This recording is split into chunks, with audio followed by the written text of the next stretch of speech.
ትክክል። ለሁለት ጌቶች መገዛት የሚቻለው ማንም የለም የሚለውን ሀሳብ እኮ ማየት ይችላል። ለሁለት ጌቶች መገዛት የሚቻለው ማንም የለም የሚለው ማቴዎስ ወንጌል ምዕራፍ 6 ቁጥር 4 ላይ ያለው ቃል ወረድ ብሎ ለእግዚአብሔርና ለገንዘብ መገዛት አትችሉም ነው የሚለው። ለእግዚአብሔር ይሄ ኤክሲዲንግ ለሆነው እግዚአብሔር ወይም ፈጣሪ አምላክ ለሆነው ለእርሱ ለመገዛት ይሄ ከማምኖስ ጋር ተገዢ የሆነ ማንነት ካለህ ትቸገራለህ ነው። ስለዚህ ምንድነው ይሄ ማምኖስ ወይም ገንዘብ ተብሎ የተጠቀሰው የግሪክ ቃል? ሀብትን፣ ብልጥግናን ወይም ንብረትን ብቻ ሳይሆን ሰልፍ ኮንፊደንስንም ያጠቃለለ ቃል። በሆነ ነገር ላይ በዚህ ጉዳይ የምትተማመንበት እውቀት ቢሆን፣ ሀብት ቢሆን፣ ጉልበት ቢሆን ብቻ something and confidence አለኝ በዚህ ጉዳይ የምትለው ካለ እሱ ነገር ገዝቶሃል ማለት ነው። ለእግዚአብሔር አትሆንም ነው የሚለው መጽሐፍ ቅዱስ። እንዲያውም የእግዚአብሔርን ነገር አይተህ ከሆነ ማቴዎስ ወንጌል ምዕራፍ 22 ላይ እኮ ጠየቁት፣ መምህር ወይ ከሕግ ፊተኛይቱ ማንኛዋ ናት አሉት። ያው እነሱ 10ቱን ትእዛዝ ሜጀርሊ ስለሚጠቅሱ ማለት ነው። ከ10ሩ ደግሞ የመጀመሪያዎቹ 3ቱ ጠቅለል ተደርገው በአንድ ሀሳብ እግዚአብሔር አምላክህን በፍጹም ልብህ፣ በፍጹም ነፍስህ፣ በፍጹም ሀሳብህ ውደደው። እንዲህ ነው ፍጹም ፉል በሚለው ማለት ነው። ፉል ኦፍ ዩር ሃርት እግዚአብሔርን መውደድ አለብህ። ፉል ኦፍ ዮር ሀሳብ በእግዚአብሔር ሀሳብ ላይ መቀኘት፣ ፉል ኦፍ ዮር ነፍስ ማለት ነው። እና ነፍስን እየገራ ለእግዚአብሔር እያሳስ እንደዛ ነው ክርስትና ከባድ የሚሆነው። ኖ ክርስትና አይደለም ከባድ።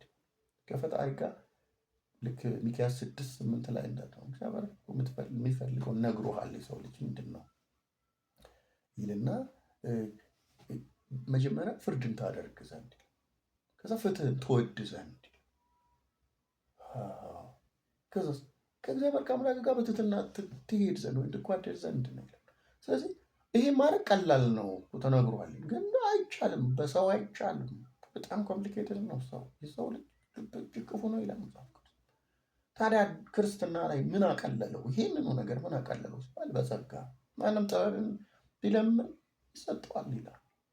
በቃ ስለዚህ ጥበብ እየጠየቁ መስራት ይቻላል ማለት ነው። ስለዚህ ለሁለት ጌቶች መገዛት አትችሉም ሲል ለካ ለገንዘብ መገዛት፣ ለሰልፍ ኮንፊደንስ ማዳበር፣ ንብረቶች ምኖች እያፈሩ እነሱ ላይ ዲፔንድ ማሆን መገዛት ነው። ለእግዚአብሔር መገዛትን የሚጣረስ ስራ ነው ማለት ነው። ስለዚህ ይህንን ሲያነጻጽረው ወደ ላይ መለስ ብለን ስናይ ቁጥር 23 ላይ አይነ ጤናማ ብትሆን ይላል፣ ታማሚ ብትሆን ግን ይላል። ሁለቱ ነጥቦች በጣም ትልቅ ናቸው። በጥራት ማየት የሚችል ትክክል እውነቱን ያለውን ነገር አገናዝቦ ማየት የሚችል ሰውነቱን ሁሉ ይጠብቃል ይላል። ግን በክፉ የሚያይ ወይም ጥራት በሌለው መንገድ የሚያይ ክፉን ከደጉ መለየት የማይችል ግን ይደነባበራል፣ ይጎዳል ሰውነቱ ማለት ነው። ስለዚህ ይህ መረዳት ያስፈልጋል። ታዲያ አሁን ካለው ከዘመኑ ጋር ከኛ ህይወት ጋር ምን ያገናኘዋል ስንል ለማን የተገዛ ነው ቼክ ማድረግ ነው ራሳችንን። ታዲያ ወዮልን፣ ምንም እድል የለንም? እድልማ አለን። ከእግዚአብሔር ጋር ያሉ ሰዎች ሁልጊዜ መብቱን መልሰው ለእግዚአብሔር ይሰጡታል። ሀብት አላቸው፣ ንብረት አላቸው፣ ስኬት አላቸው፣ ፖቴንሻል አላቸው፣ ግን እድሉን ለእግዚአብሔር ይሰጡታል። ውጣ ሲላቸው ይወጣሉ፣ አትውጣ ሲላቸው ይቀራል። አብርሃም እኮ በጣም ብዙ ብልጥግና እያለው ነው በድንኳን ውስጥ የኖረው። ለምን? የሚበልጠውን ቤት በእምነት ስላይ። ይስሐቅ እኮ በቃ ብሎ ነው ምድረ በዳ ነው ድርቅ ነው ብሎ ሊወጣ ሲል ነው ተቀመጥ በጌርጌራ ተቀመጥ ተባለ። 100 ጥማ አጨደ ይላል።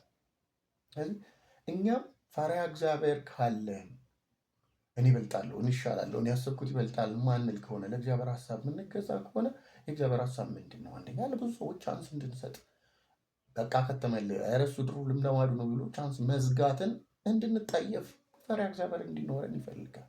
ወንድሜ ከእኔ ይሻላል እንዲህ ይፈልጋል። በዚህ ፕሪንሲፕል ውስጥ ግን አናጣም፣ በረከት ይኖረናል። በረከት ማለት በቀላሉ ለማስታወስ የዘይቱንና የዱቄቱን ታሪክ ነገሥት መጽሐፍ ላይ ማስታወስ ነው። ዱቄቱ አያልቅም፣ ዘይቱ አያልቅም። በዚህኛው በአሁኑ ዘመን ግን እንደምታውቁት የስኬርሲቲን ነው የሚያራምዱት። ብዙ ነገስታት በአዲስ ኪዳን ማነው በመጽሐፍ ቅዱሳችን በብሉይ ኪዳን በብዛት ተጠቅሰዋል።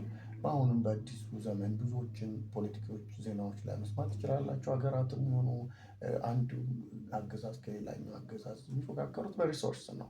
ሪሶርስ ስላለው ባለጠጋ ይሆናል ብቻ ሳይሆን ሌሎቹ ተመሳሳይ ሪሶርስ አውጥቶ እንዳይጠቀሙ ሳቦቴጅ በማድረግ አድቫንቴጅ ይወስዳል። ይህ የክፉ ሀሳብ ከገንዘብ ጋር የተያዘ የበልጥግና ሀሳብ ይህንን ያካትታል። የክፋት አይን አለበት። እኔ በሆን ኖሮ እኔ ይሻላለሁ ከእኔ በቀር የማለት ባህሪ ያለ ይህን እንድንጠየፍ እግዚአብሔር ይፈልጋል። ግን ተተብትበናል። መድኃኒቱ ምንድን ነው? ማመን ነው። ክርስቶስ ኢየሱስ ለዚህኛውም ኃጢአታችን በመስቀል ላይ ዋጋ ከፍሏል። መቀለብ አለብን። ስጋችንን ከቀለብ ነው በሚሞተው ስጋችን ሞት እናጭዳለን፣ የሚበሰብስ ነገር እናጭዳለን። ነገር ግን ስጋችንን እየጎሸምን የእግዚአብሔርን ቃል ለነፍሳችን ከመገብናት እንደ እግዚአብሔር ሀሳብ ለመኖር በእግዚአብሔር ላይ ተማምና ለመኖር ትመቻቻለች። ሙሉ ልባችን እግዚአብሔር ላይ ይሆናል። ለሁለት ጌቶች መገዛት አቁመን ለአንድ ለእውነተኛው ጌታ መገዛት እንችላለን። እርግጥ ነው ይህ ሁለተኛው ጌታ አስቸጋሪ ነው። ገንዘብ የሚባለው ወይም ማሞኖስ ተብሎ የተቀመጠው ጌታ አጭበርባሪ ነው። እየገዛን መሆኑን ሳይናገር በእጅ አዙር ነው የመግዛት ልምድ አለው። እሱ እኔንም ያንንም መያዝ ትችላላችሁ ብሎ ስለሚፈቅድ ዲሞክራት ይመስላል። የእግዚአብሔር መንግስት ግን በፍጹም ልብ ስለሚል ከእግዚአብሔር ሀሳብ ጥንጥዬ ሀሳባችን የተንሸራተተ ከመሰለን ለሁለት ጌታ እየገዛን ነው ማለት ነው። እዛ ጋር ኢሚዲየትሊ እርምጃ መውሰድ፣ ንስሐ መግባት፣ ጌታ ወይ ይህንን ስህተቴን አይተሃል አግዘኝ ማለት ይፈልጋል።